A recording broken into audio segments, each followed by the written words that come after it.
Hey there, this is Kamal, and in this video we'll be starting a new series dedicated towards data structures.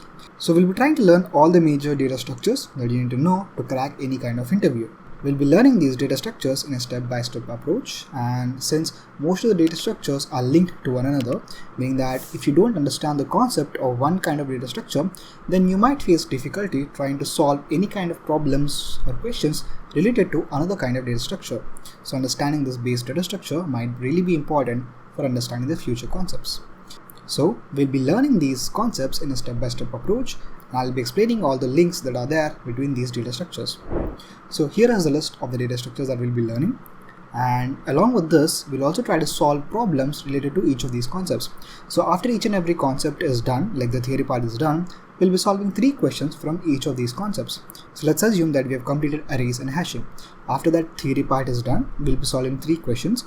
One will be an easy question, the second will be a medium question, and the third one will be hard question. We'll be solving all of these in the LeetCode platform, and each of this theory concept and each of these problems will be a separate video. I'll try to keep the videos as short as possible and as concise as possible. So with that, let's kick off the series, and I hope to see you in the next video.